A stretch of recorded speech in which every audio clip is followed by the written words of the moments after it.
കഴിഞ്ഞ ഒരു ആഴ്ചയിലധികമായി കേരളം ചർച്ച ചെയ്തുകൊണ്ടിരിക്കുന്ന ഏറ്റവും പ്രധാനപ്പെട്ട ഒരു വിഷയമാണ് പൊതുജനാരോഗ്യ രംഗത്തെ കേരളത്തിന്റെ ഇപ്പോഴത്തെ അവസ്ഥ.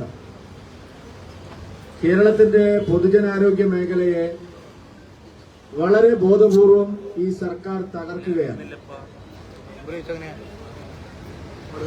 ഇത് കേവലം ഒരു അനാസ്ഥയുടെ വിഷയമല്ല. അറിഞ്ഞുകൊണ്ട് കേരള സർക്കാർ, അതും ഒരു ഇടതുപക്ഷ സർക്കാർ, സർക്കാർ ആശുപത്രികളെ തകർത്ത് സ്വകാര്യ ആശുപത്രി ലോബിക്ക് വേണ്ടി പ്രവർത്തിച്ചുകൊണ്ടിരിക്കുകയാണ്. ഇതൊരു അതിശയോക്തിയോടുകൂടിയുള്ള ആരോപണമാണ് എന്ന് ചില ആളുകൾക്ക് സംശയം ഉണ്ടാവും. പക്ഷെ നിങ്ങൾ കാസർഗോഡ് മുതൽ കന്യാകുമാരി വരെ, തിരുവനന്തപുരം പാറശാല വരെ പോയി നോക്കിയാൽ കഴിഞ്ഞ 5 വർഷത്തിനിടയിൽ എത്രമാത്രം സ്വകാര്യ ആശുപത്രികളാണ്, വലിയ സൂപ്പർ ഡീലക്സ് ആശുപത്രികളാണ് കേരളത്തിൽ ഉയർന്നു വന്നിരിക്കുന്നത്. കഴിഞ്ഞ 5 വർഷത്തിനിടയിൽ സംസ്ഥാനത്തിന് വെളിയിലും രാജ്യത്തിന് വെളിയിലുമുള്ള വലിയ പണക്കാര്, കോർപ്പറേറ്റ് ഭീമന്മാര് കേരളത്തിൽ വന്ന് ആശുപത്രികൾക്ക് വേണ്ടി ആയിരക്കണക്കിന് കോടി രൂപ മുതൽ മുടക്കുകയാണ്. ഞാനൊരു വെറും ആരോപണം ഉന്നയിക്കുന്നതല്ല. കേരളത്തിന്റെ തെക്കേ അറ്റം മുതൽ വടക്കേ അറ്റം വരെ സ്വകാര്യ ആശുപത്രി ലോബികൾ. ഇന്ന് കേരളത്തിൽ വൻകിട പണക്കാർ ഏറ്റവും കൂടുതൽ നിക്ഷേപിക്കുന്നത് സ്വകാര്യ ആശുപത്രി മേഖലയിലാണ്. 100 കണക്കിന് വലിയ സ്വകാര്യ ആശുപത്രികളാണ് കഴിഞ്ഞ 5 വർഷത്തിനിടയിൽ കേരളത്തിൽ മുളച്ചു പൊന്തിയിട്ടുള്ളത്. തിരുവനന്തപുരത്തും എറണാകുളത്തും ഒക്കെയുള്ള ചെറിയ സ്വകാര്യ ആശുപത്രികൾ പോലും കർണാടകയിലും ആന്ധ്രയിലും മുംബൈയിലുമെല്ലാമുള്ള വൻകിട പണക്കാർ വന്ന് മോഹവിലയ്ക്ക് അവർ ആശുപത്രികൾ എടുത്തുകൊണ്ടിരിക്കുകയാണ്. അവരെ സഹായിക്കുന്ന നടപടിയാണ് സംസ്ഥാന മുഖ്യമന്ത്രിയും സംസ്ഥാന ആരോഗ്യമന്ത്രിയും ചെയ്യുന്നത്. അതിന് കേരളത്തിലെ എല്ലാ സർക്കാർ ആശുപത്രികളും ഇപ്പോൾ വില കൊടുക്കേണ്ടി വരികയാണ്. ഇവിടെ പറഞ്ഞു, മുഖ്യമന്ത്രി നേരെ അമേരിക്കയിലേക്ക് പോയി. ഈ മുഖ്യമന്ത്രിയാണ് പറഞ്ഞത് കേരളത്തിൽ ഇപ്പോൾ പാവപ്പെട്ടവർ മാത്രമല്ല പണക്കാരും സർക്കാർ ആശുപത്രികളെയാണ് സമീപിക്കുന്നത്. അത് പറഞ്ഞ് 2 ദിവസം കഴിഞ്ഞപ്പോഴാണ് മുഖ്യമന്ത്രി അമേരിക്കയിലേക്ക് പോയത്.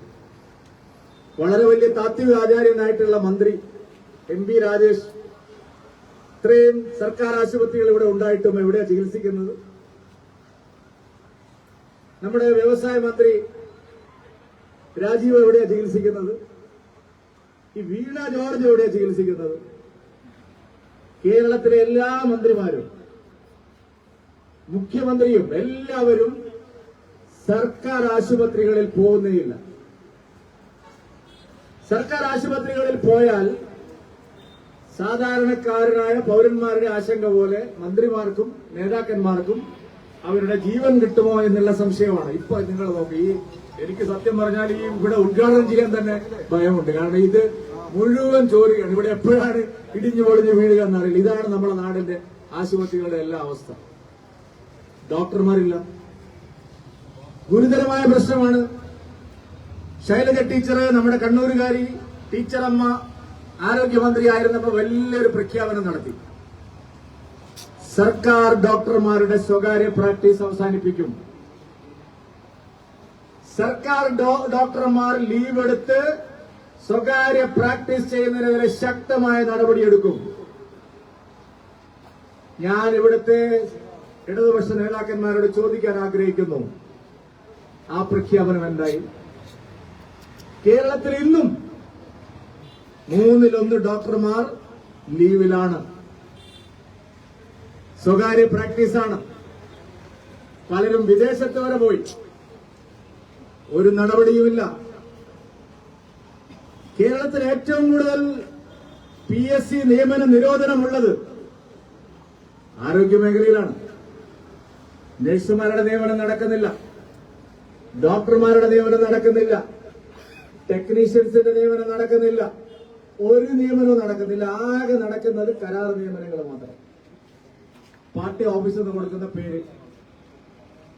ശമ്പളം കൊടുക്കുന്നത് ദേശീയ ആരോഗ്യ മിഷന്റെ കാശ് കൊണ്ടാണ്. പക്ഷെ ഇവിടെ നിയമിക്കുന്നത് പാർട്ടിക്കാരെ. അപ്പൊ ആശുപത്രികളിൽ നിയമനമില്ല, ഡോക്ടർമാരുടെ സ്വകാര്യ പ്രാക്ടീസ് അവസാനിപ്പിക്കുന്നില്ല, കൃത്യമായ മരുന്ന് വിതരണമില്ല, സർജിക്കൽ ഉപകരണങ്ങളില്ല, ജീവനക്കാരില്ല, ആരോഗ്യ പ്രവർത്തകരില്ല. സമ്പൂർണമായി വളരെ ബോധപൂർവം പൊതുജനാരോഗ്യ രംഗത്തെ തകർക്കുകയാണ് ഈ ഇടതുപക്ഷ സർക്കാർ. അത് സ്വകാര്യ ആശുപത്രി ലോബിക്ക് വേണ്ടിയും സഹകരണ മേഖലയിൽ അവർ നടത്തുന്ന ആശുപത്രികൾക്ക് വേണ്ടിയുമാണ്. കണ്ണൂർ നഗരം നിങ്ങൾ നോക്ക്, കോഴിക്കോട് നഗരം നിങ്ങൾ നോക്ക്, മലപ്പുറത്ത് നിങ്ങൾ നോക്ക്, കേരളം മുഴുവൻ എല്ലാ നഗരങ്ങളും നിങ്ങൾ നോക്ക്. നിങ്ങൾക്ക് വളരെ വ്യക്തമായി മനസ്സിലാവും സർക്കാർ ആശുപത്രികളെ എന്തിനാണ് തകർക്കുന്നത്. കഴിഞ്ഞ 5 കൊല്ലത്തിനിടയിൽ എത്ര വലിയ സ്വകാര്യ ആശുപത്രികൾ ഇപ്പോൾ കണ്ണൂർ നഗരത്തിൽ മാത്രം വന്നിട്ടുണ്ട്. എങ്ങനെയാണ് അവർക്ക് ഇത്രയും കൊയ്ത്ത് നടത്താൻ സാധിക്കുന്നത്? സമ്പൂർണമായിട്ട് സർക്കാർ ആശുപത്രികളെ തകർത്തതുകൊണ്ടാണ്. ഇവിടെ 3 കൊല്ലമായില്ലേ ഒരു വലിയ കെട്ടിടം ശോചനീയാവസ്ഥയിൽ കിടക്കുന്നത്. ഒരു കെട്ടിടം നന്നാക്കാൻ 3 കൊല്ലം കഴിഞ്ഞിട്ട് നിങ്ങൾക്ക് സാധിക്കാത്തത് എന്തുകൊണ്ടാണ്? പ്രിയപ്പെട്ടവർ, ആരോഗ്യ രംഗത്ത് ചെലവഴിക്കാൻ കാശില്ലാത്തത് കൊണ്ടല്ല. കഴിഞ്ഞ 3 വർഷത്തിനിടയിൽ ദേശീയ ആരോഗ്യ മിഷൻ കേരളത്തിന് മാത്രം നൽകിയത് 7,500 കോടി രൂപയാണ്. പ്രത്യേക പദ്ധതികൾക്കായി 2,500 കോടി രൂപ വേറെയും. ഈ പണം എവിടെയാ പോയത്? എന്താ മരുന്നില്ലാത്തത്? അപ്പൊ ഇത് വളരെ ബോധപൂർവമായിട്ടുള്ള നടപടിയാണ്.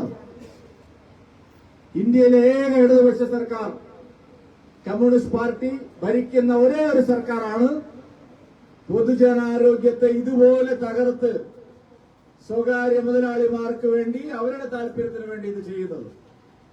ജനങ്ങൾ നെട്ടോട്ടം ഓടുകയാണ്. ഇവിടെ പറഞ്ഞതുപോലെ ജനങ്ങൾക്ക് സർക്കാർ ആശുപത്രിയെ സമീപിക്കാൻ ധൈര്യമില്ലാത്ത സാഹചര്യം വന്നിരിക്കുന്നു. ആശുപത്രിയിൽ പോകുമ്പോ രാമച്ചു പെട്ടിയൊക്കെ റെഡിയാക്കിയിട്ടാണ് പോകുന്നത്. തിരിച്ചു വരുമോ എന്നുള്ള ഭയമാണ്. കൊച്ചു കുട്ടികൾ വരെയല്ല അങ്ങനെയല്ല സംഭവിച്ചിരിക്കുന്നത്. ഒരു ശസ്ത്രക്രിയ നടത്തിയാൽ, കാലിന് ശസ്ത്രക്രിയ ചെയ്യാൻ പോയാൽ കൈക്കാണ് ശസ്ത്രക്രിയ ചെയ്യുന്നത്. കണ്ണു കാണിക്കാൻ പോകുന്നതിന്റെ മൂക്കാണ് പൊളിക്കുന്നത്. സർജറി കഴിഞ്ഞാൽ വയറ്റിൽ കത്തിയിട്ട് ഉപേക്ഷിച്ചിട്ടാണ് പോകുന്നത്. ഇതെത്ര സംഭവങ്ങളായി കേരളത്തിൽ. എക്സ്പയറി ഡേറ്റ് കഴിഞ്ഞ് മരുന്ന് കൊടുപ്പിച്ചില്ല കേരളത്തിൽ. ഇത് നമ്മുടെ നാട്ടിലല്ല, വല്ല വേറെ ഏതെങ്കിലും നാട്ടിലാണെങ്കിൽ, വല്ല ഉത്തർപ്രദേശിലോ മധ്യപ്രദേശിലൊക്കെ ആണെങ്കിൽ ഇവിടുത്തെ ഡിവൈഎഫ് ഇവരൊക്കെ എവിടെ പോയി ചത്തോ? ഡിവൈഎഫ്ഐക്കാരൊക്കെ ഇവിടെ ഇറങ്ങി എന്തെല്ലാം നാടകങ്ങൾ കളിക്കുമായിരുന്നു. 3 കൊല്ലം കാലാവധി കഴിഞ്ഞ മരുന്ന് വീണ ജോർജിന്റെ സ്വന്തം ജില്ലയിൽ വിറ്റഴിച്ചത് നമ്മൾ മറന്നോ ഇത്ര വേഗം? എന്തെല്ലാം ഗുരുതരമായിട്ടുള്ള അനാസ്ഥയും പിഴവുമാണ് പ്രിയപ്പെട്ടവരെ കഴിഞ്ഞ 9 വർഷത്തിനിടയിൽ കേരളത്തിൽ നടന്നിരിക്കുന്നത്. ഇതെല്ലാം ഉത്തരവാദി ഈ സർക്കാരാണ്. കോവിഡിന്റെ ദുരന്തകാലത്ത് പോലും തീവട്ടിക്കൊള്ളയാണ് നിങ്ങൾ നടത്തിയത്. 500 രൂപയ്ക്ക് കിട്ടേണ്ട PPE കിറ്റ് 1,500 രൂപ വില കൊടുത്ത് നിങ്ങൾ വാങ്ങിയില്ലേ? 20 പൈസയ്ക്ക് വാങ്ങാമായിരുന്ന ബി കോംപ്ലക്സ്, വൈറ്റമിൻ സി ഗുളികകൾ 1.5 രൂപയ്ക്ക് നിങ്ങൾ വാങ്ങിയില്ലേ? കോവിഡ് കാലത്ത് ഒരു മാസ്കിന് നിങ്ങൾ എത്രയാണ് അന്ന് ഈടാക്കിയത്? ഇതെല്ലാം ജനം മറന്നിട്ടുണ്ടെന്നാണോ നിങ്ങൾ വിചാരിക്കുന്നത്? അപ്പൊ അതുകൊണ്ട് തീവട്ടിക്കൊള്ള ഒരു വശത്ത്, സ്വകാര്യ ആശുപത്രിയെ ലോബിയെ സഹായിക്കാനുള്ള നീക്കമാണ് ഈ പൊതുജനാരോഗ്യം തകർക്കുന്നതിന് പ്രധാനപ്പെട്ട കാരണം. അതുകൊണ്ട് ആരോഗ്യ രംഗത്ത് ഇപ്പോഴുണ്ടായിട്ടുള്ള പ്രതിസന്ധിക്ക് പരിഹാരം കാണാൻ ആരോഗ്യമന്ത്രി വീണ ജോർജ് രാജിവെക്കുന്നതുവരെ സമരം മുന്നോട്ട് കൊണ്ടുപോകും എന്നുള്ള തീരുമാനമാണ് ഭാരതീയ ജനതാ പാർട്ടിയും ദേശീയ ജനാധിപത്യ സഖ്യവും ഇവിടെ സ്വീകരിച്ചിരിക്കുന്നത്. നിങ്ങളെ ഇരുത്തി പൊറപ്പിക്കുന്ന തരത്തിലുള്ള സമരങ്ങളിലേക്ക് കടക്കുമെന്ന് പറഞ്ഞുകൊണ്ട് ഈ മാർച്ച് ഔപചാരികമായി ഉദ്ഘാടനം ചെയ്ത് അറിയിച്ചുകൊണ്ട് ഞാൻ എന്റെ വാക്കുകൾ അവസാനിപ്പിക്കുന്നു. നിങ്ങൾക്ക് നമസ്കാരം. വന്ദേ മാതരം. ഈ മാർച്ചിനെ അഭിവാദ്യം ചെയ്യുന്നതിന് വേണ്ടി പാർട്ടിയുടെ ദേശീയ സമിതി അംഗം സി രഘുനാഥിനോട് അഭ്യർത്ഥിക്കുന്നു. ബഹുമാനപ്പെട്ട അധ്യക്ഷൻ ജില്ലാ പ്രസിഡന്റ് ശ്രീ വിനോദൻ മാസ്റ്റർ,